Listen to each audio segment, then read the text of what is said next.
long.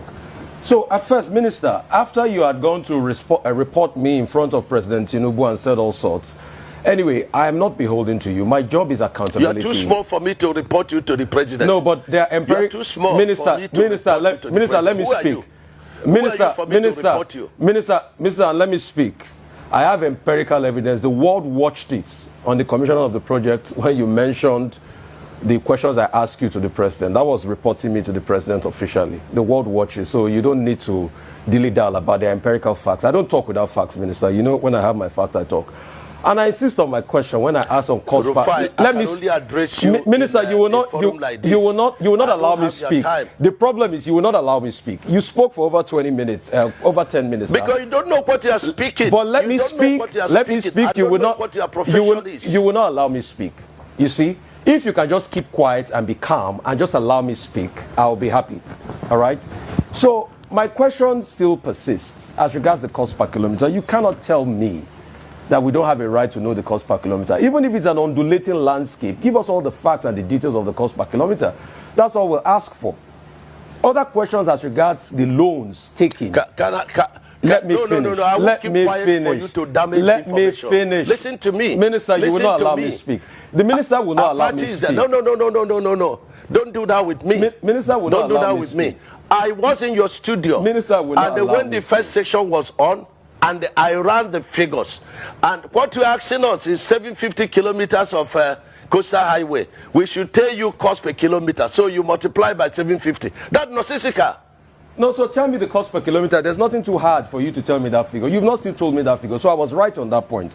The second point... Because you don't understand anything. The second point I'm trying to make is You don't understand anything. I'm a professor in this field. Okay. You don't understand anything. What university gave you professorship in this field? And you cannot ask me to tell you a cost. What university gave you professorship in engineering? I didn't know you were Professor Umahi, Minister. I didn't know. So... Please, I'm professor in practice. I'm professor in practice. Okay. I understand engineering very well. So secondly, and you have no knowledge of what you're asking. If you will let me, you have no knowledge. If you will let me ask. So you keep quiet. Okay. And then stop. Okay. You know, Minister, it's all right. Keep dignifying yourself and let the world see you for who you are.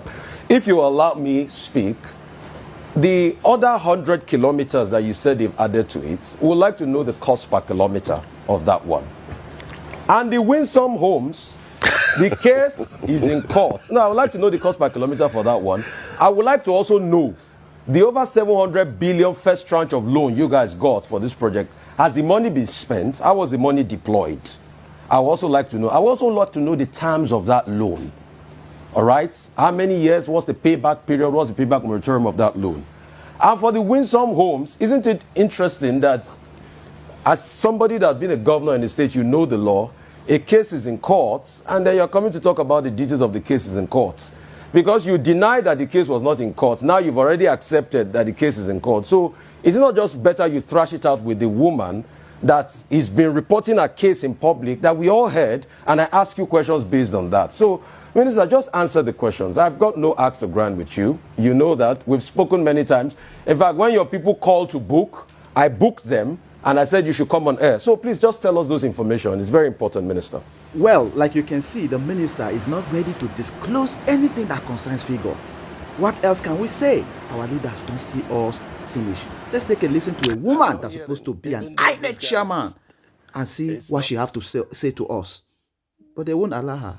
As an electoral officer, I have never in my life, never participated in any election. Never.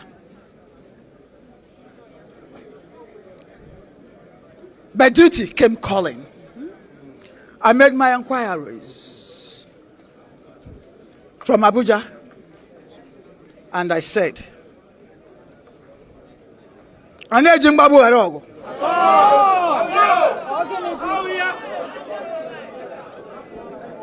if I perish, I perish. Amadu gave mayor. They came with their threats. They came with their money. They came with their intimidation. Our man,